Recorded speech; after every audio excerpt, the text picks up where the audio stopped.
Welcome to the Logistics Monk Show. We are on episode 5 already. Can you believe it that we've started something where initially we wanted to have conversations with people from various backgrounds, and we're continuing to do that.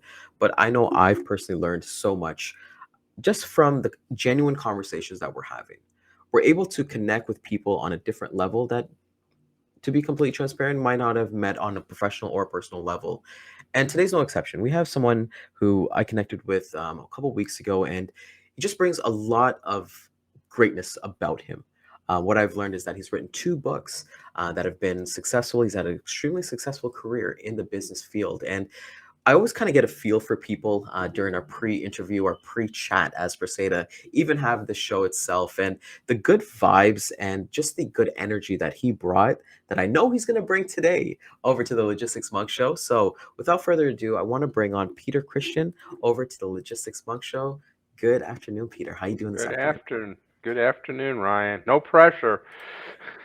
Never any pressure, man. We Never This is any where we get to pressure. kind of put up our feet and have a good time. But like we kind of said, it's amazing the conversation that you and I have had, and just the genuine about it, because I know that we come from different backgrounds, but it doesn't matter. At the end of the day, we're able to connect with each other so that we can give some of value to people out there. So, without further ado, Peter, tell a little people about your background, your bio, and how did you come to where you are today? Okay. Well, I studied industrial engineering in school. I got a bachelor's in that from Rutgers University and my master's from Lehigh University. I had the opportunity at that point to go into the consulting world, but decided that I really didn't have the experience, even though I had worked for companies for summers. I really needed more seasoning. So I went into the industrial world, worked for a couple of companies, primarily for Crayola Corporation for 17 years in a variety of capacities. And then once that was under my belt, I felt I was now ready to get into the consulting world. In fact, somebody said to me, you may not realize it, but basically you've been consulting with the companies that you've been at doing project work and improvements and so forth. So I think that would be a good career move for you. So I did that. Started my own company along with 5 other folks. We worked primarily with manufacturers, but with a variety of different organizations, both in the United States and even internationally. I focused on the operational side, which is where my strong suit is, but we also did project management and systems work with companies. And then in the end of 2018, I decided it was enough. I had put my time in, so I retired from the company. Still stay in touch with them, and they're doing very, very well, which is what I had intended when we started the company, was that it would certainly last past my tenure there. But I didn't lay back in the sun and drink a pina colada and do nothing. Since then, as you mentioned, I've authored and published 2 books that have been pretty successful. I'm doing a number of podcasts and other speaking engagements. I continue to write for magazines and also put out on my own website. And I also teach project management at a school, Alvernia University in Pennsylvania. So I'm staying pretty busy, and I get to have some fun besides travel and doing some fun things like going to golf tournaments and concerts and shows and so forth. So it's been a pretty full life, and it continues to be. I love that you said that. I want to acknowledge, when you mentioned that you worked for Crayola for 17 years and you've Yes. learned the ins and outs. And once that person came to you and said, you've been doing consulting like through your whole career, but you just didn't know it. Can you talk to me and talk to the audience a little bit about what that felt like, and what were some skills that you were able to transfer into that company that you started with the other people? Well, it was a great environment because one, we were encouraged to work outside of our job description. So I got to know a lot about the workings of the company from a number of different perspectives, not just from engineering or operations, but I spent a lot of time working with salespeople and marketing people and research and development and finance. So I really got to know how things work in an organization, a large organization, which certainly helped me then in dealing with other companies. So that was a big plus. I continued to stay up on education and doing things. So I got certification in project management through the American Management Association and some other things, a leadership course that I took, and so forth. So I was encouraged to continue my education, which I certainly did. And our company was big on making improvements, making sure that we were always strong financially and sales wise and so forth. We did not. We were surrounded by companies that were having difficulties in the area that we were located in, particularly Bethlehem Steel, which doesn't exist anymore, and which was a tremendously large company at one time. And our management said, we don't want to be like them, where when things really get tough, all of a sudden we try to make changes and to do things right. We're always going to be looking to keep costs in line and be progressive in the work that we're doing and so forth. So that that environment fostered you wanting to make improvements, not just keep doing the same thing over and over again. A lot of people probably don't know of any other crayon besides Crayola crayons, although there were other companies and still are to this day. But the reason for that is because we continue to foster that brand and make it strong and kind of keep the competition away from us. And there was a challenge where, even though we were the strongest in the arts market, we had to fight with other companies for the time with children, with leisure time. Little things like video games and computers got in the way, and of course, sports of all kinds for boys and girls. And we had to kind of muscle our way in there to stake out our claim to their time and to their dollars to spend on our products, and we were very, very successful at it. So it was a great organization to be with. I learned a lot, and then I was able to take that and use those learnings to work with other companies to help them. Yeah, I want to acknowledge that what you just said that because I've never thought about that where there was that competition for somebody's time. I think that is so powerful by you saying that, Peter, because you look at, like you said, video games, even now, you look obviously like cell phones now. I'm pretty sure Crayola's compete with TikTok now these days. You could probably agree to. But, you went and you kind of started this business. Can you take everybody into a journey of somebody who's looking to actually, hey, I've been at this corporate structure, I've been going up that corporate ladder for X amount of years, and hey, maybe it's time for me to try to start something. It's not as easy that everybody kind of tries to make it out, but what are some key lessons that you've learned in your time with your own company? Work with your passion. Work with a thing or things that you are really interested in and you feel that you are very, very good at and capable at. I watch these improvement shows where somebody goes in to help an organization, and the owner came from some other area and has no idea about the business that he or she has gotten into, and they're struggling. Well, no kidding. If you don't know what you're getting yourself into, how are you going to do well at it? So, really understand what it is that you're going to get into, have knowledge about it, and then employ that knowledge and use your passion, use your knowledge, use your experience to do well. There's that old saying that if you do something that you love, then it's not really work, it's enjoyment. And I certainly think that that's true for the better part of my working life. I really enjoyed what I was doing. I didn't see it as a job.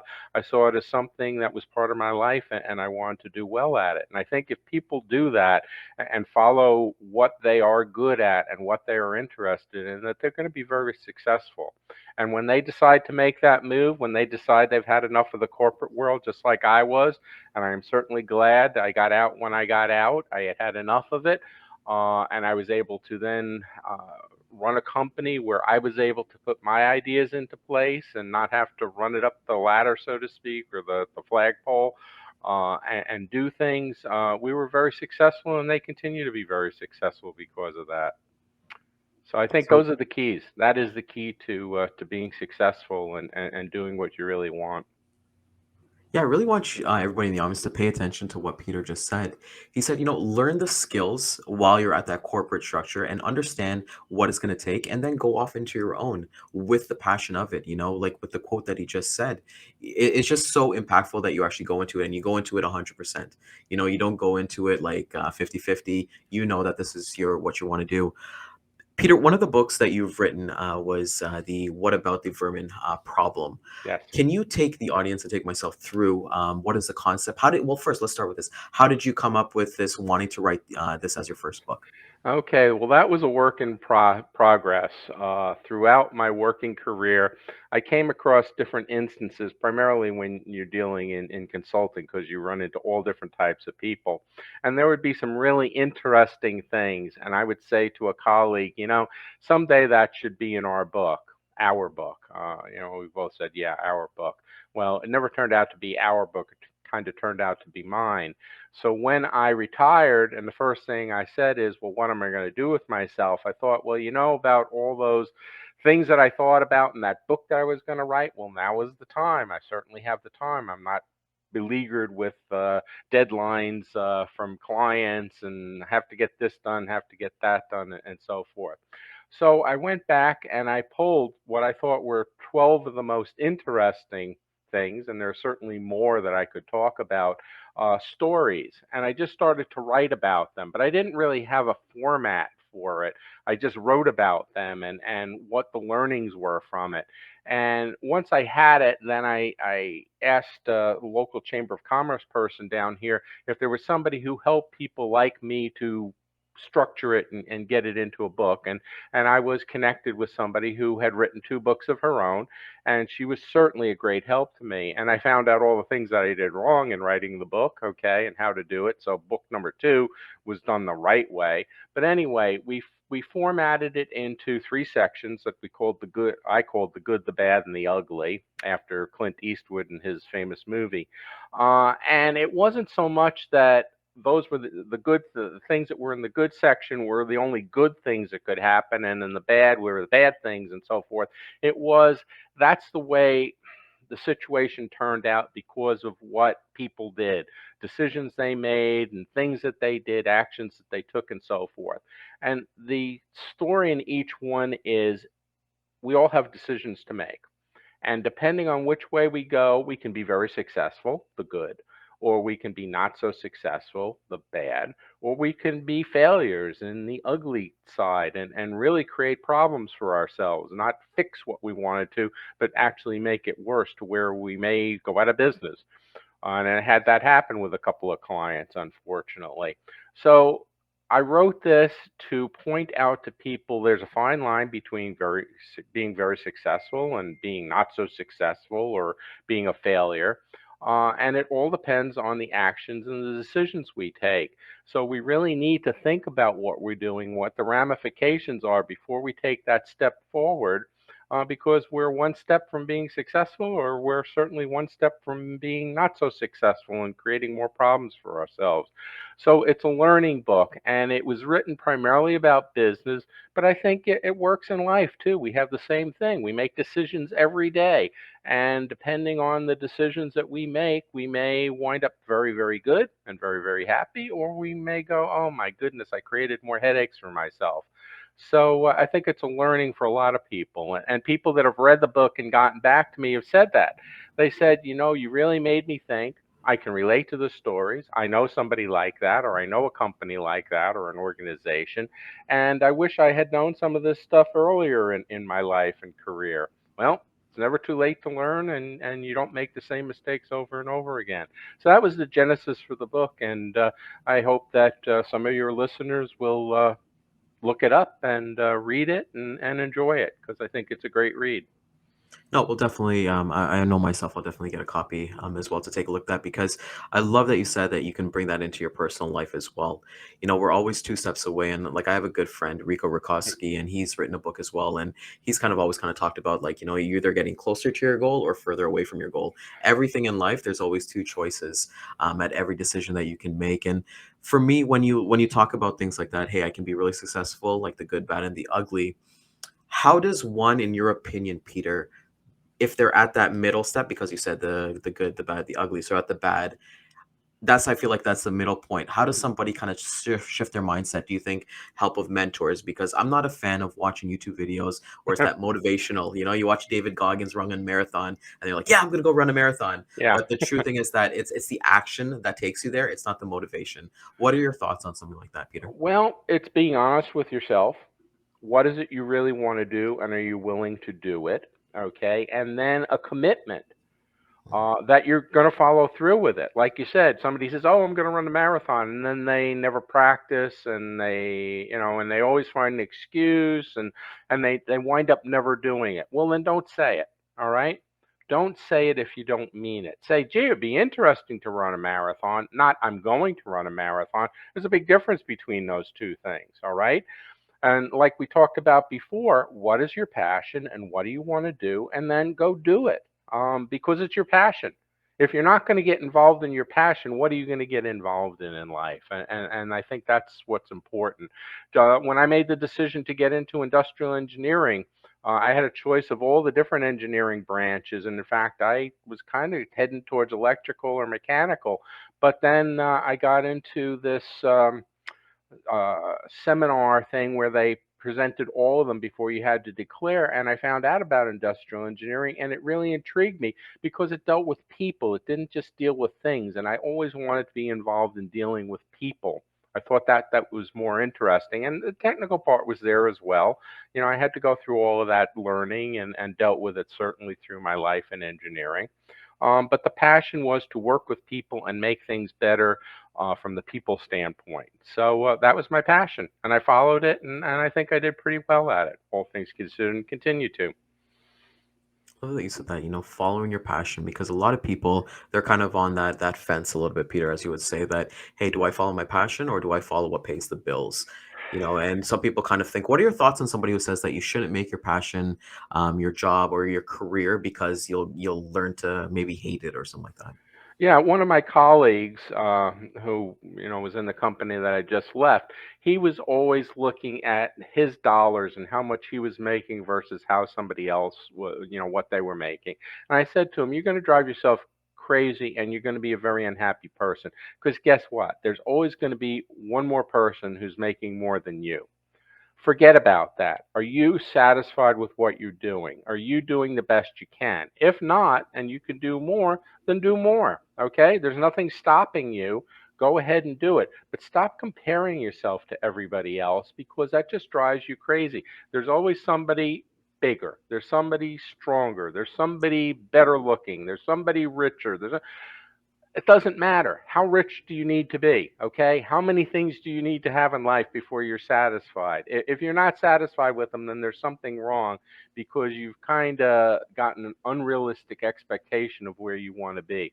I'm very satisfied with what I'm doing. Do I want to continue to do more? Absolutely. Will I continue to do more? Absolutely. But I have a good life. I'm comfortable at what I'm doing. I have a good family. I have a great wife who's, 45 years this year we've been Nice. married. Congratulations. Thank you.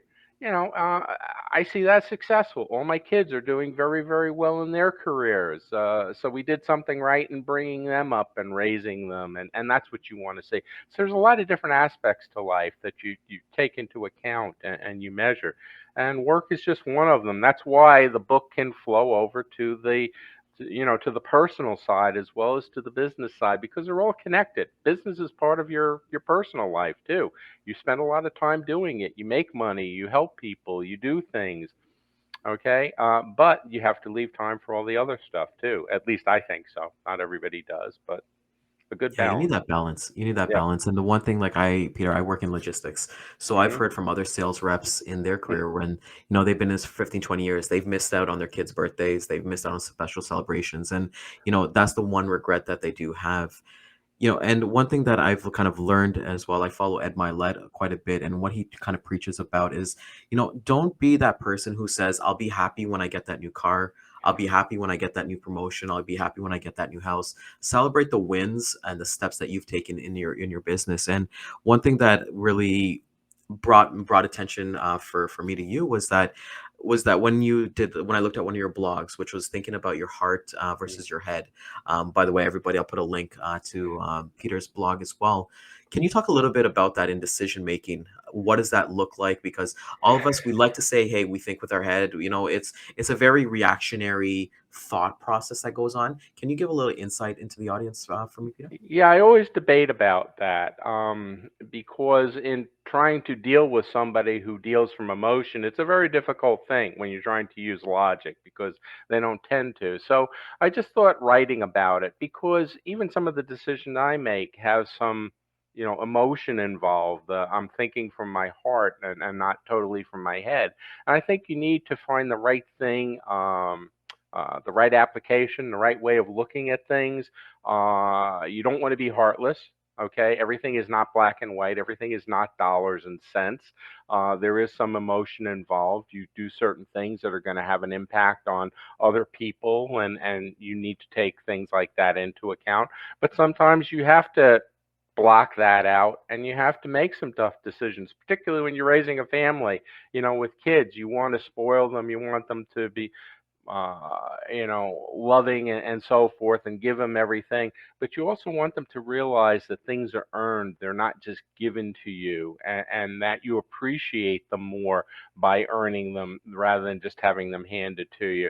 Um, and I think that's important. So that's why I wrote that article. And in it, I don't waffle on it. I say that both are important in making decisions, your heart and your head.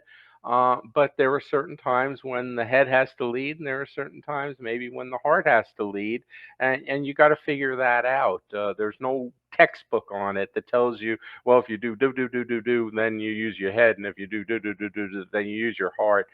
You figure it all out. And sometimes you make mistakes, and you move on. Okay, you fix them and you move on.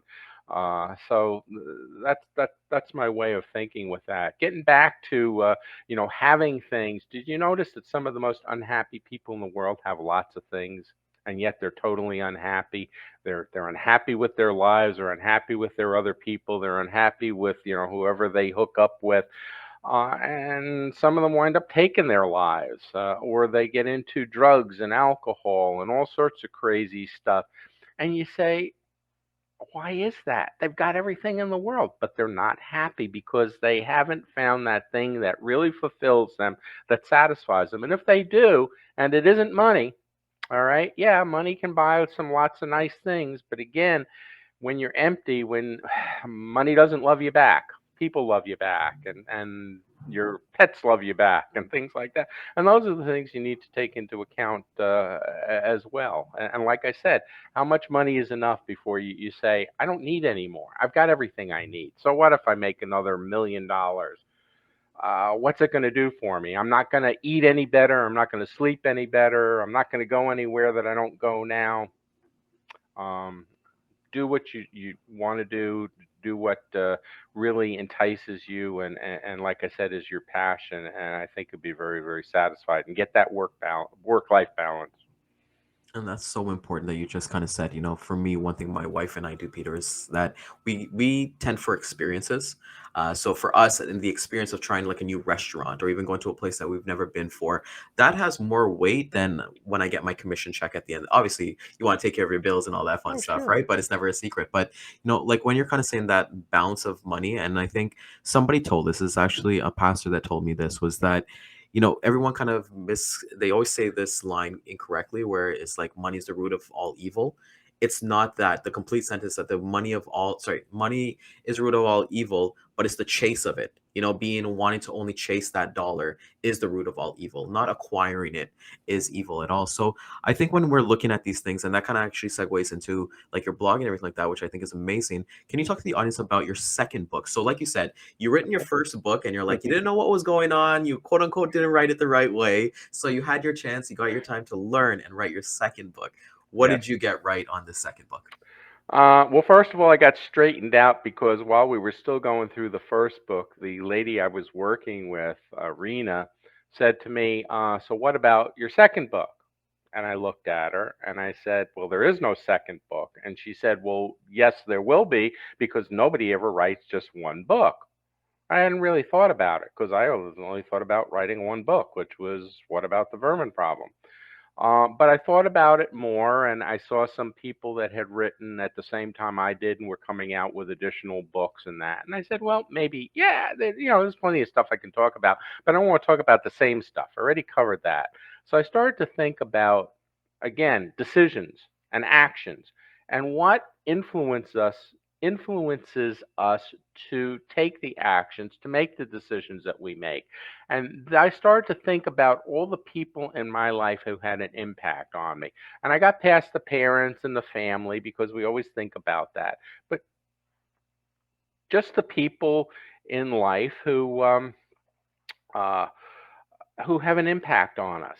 And I think that I recognize them pretty much throughout my life, but I thought, well, maybe I didn't as much as I think I did or should have. So I started to write about them, and it started back in my school with my advisor at Rutgers. He was terrific. He gave me great advice. He did things for me. He got me scholarships I didn't even know about. All of a sudden, one day in the mailbox, something shows up. Congratulations, you got this scholarship. And I'm going, I didn't apply to that. Well, my advisor had done it for me because he thought I was worthwhile and so forth. I thanked him for it, but I don't know if I thanked him enough. I'm sure he said yeah, but probably not enough. And I started to continue on with all the people that have helped me because life is about that. You don't go through life singularly. Okay. There are lots of people that you come across, and some are great friends or good colleagues, and they help you and they give you advice and they give you a helping hand when you're down and so forth. And I started to write about that. And there are also some people that aren't so good in your life, okay? And you learn from them too. You learn that I don't want to be like that. I don't want to have that attitude. I don't want to have that disposition. I don't want to, treat people the way they treat people and have treated me and so forth. So you learn from both, and you continue to mold and shape how you think and how you attack certain things, approach certain things, make the decisions that you make. And so I wrote about it. And so it was kind of an homage to those people, but also to point out to everybody else, you have those people too. Realize it because sometimes we don't. We take it for granted. We just think, oh, well, that's the way it is. Well, that isn't the way it is. They're really cool people, and you should give them thanks, and you should tell them how much you appreciate everything that they did for you and are doing for you. And so that's what that book was about. And quite honestly, because it now pointed in a certain direction, and I wrote it in the way that it should be and flowed it through and so forth. But the more I thought about it, it was like, well, maybe that should have been the first book, and then the other one was the second book because then that's what we do with our thoughts and actions and so forth, and how things turn out because but it doesn't matter. You read one, you read the other, and you put them together, and you've got a pretty good compilation of things and why we are and who we are and what we do and how we think. And you don't stop doing it. I'm still influenced today. I'll hear something that I go, let me think about that, and I go, yeah, they're right. That has a place. The world continues to evolve. We continue to evolve. We never stop learning, nor we should. What we think is right today may be wrong tomorrow. We certainly do that. We look back in history and go, well, that wasn't right. Well, it was at the time, but it isn't today. And thank God we've evolved from some of the things that were done in the past, and we move on. So that's what that's all about. I love that. Definitely, we'll definitely love to read that because you're so right. Being an ongoing student of this life, this game of life, is such an amazing time. So, Peter, I can't thank you enough for coming Sure. here and spending your time with us. Let the people know, let the audience know, how can they connect with you? How can they get your books? How can they see about your blog and all that fun stuff? Okay. Three ways you can get in touch with me. Number one is on LinkedIn. I am on LinkedIn. If you find Peter Christian, and there are a number of them, believe it or not, it's a somewhat common name. But if you see author and adjunct professor and speaker, then you'll probably find me, and also picture this gorgeous face, and you'll find me. I have a website which is Pete, Pete, Christian Books. That's all one word, PeteChristianBooks.com. And you can tune into that. And there is a place where you can send me notes and we can chat. And also, there are articles and blogs and information about my book and so forth. And the third way is if you email me, my email or my initials PH and then the last name Christian, the number 53 at gmail.com. So any one of those three.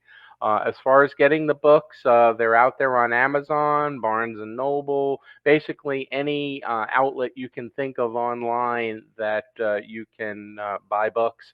You can find me. I think I'm on like 15 or 20 different outlets and so forth.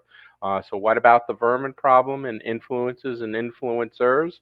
You can buy them singularly or you can buy them as a package. Hopefully you will, and I think you'll enjoy both of them. They're nice, easy reads. I don't beat you to death. I tell it and then I move on, which is the way I like things. So that's how you can get in touch with me, and that's how you can get my books. Awesome. That is amazing. So, like I said, we'll put all the links, all that fun stuff in our description. So, like Yeah. we said, one last thing that I always ask everybody, Okay. um, that I always ask Peter. So, what is short way, but like, what is your message to the world? Let's try to be more civil with each other. We were supposed to be advanced. We were supposed to be able to converse with each other. We're supposed to have different points of view and listen to them, and understand and respect people and where they're coming from. And I see less and less of that right now. And it really is disturbing to me. Nobody is 100% right on anything. Okay, we all have valid points and we need to listen to them and we need to come to some agreements on certain things and we need to change our stance a little bit here and there. But once you start to get into the, well, I'm right and you're wrong, and the name calling and all that nonsense, it just shuts everything down. And then we're not going to converse with each other. And now we are going to take, well, if you think yours is right, well, mine is right. And what good does that do? Everything is built on compromise. All right.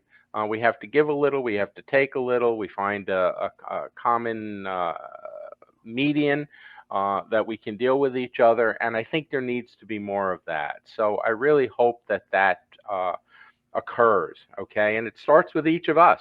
If we do it, and then the next person does it, and so on and so forth, eventually we're gonna tell the people that are in conflict and telling us there's only one way. No, you're wrong. There are multiple ways. And guess what?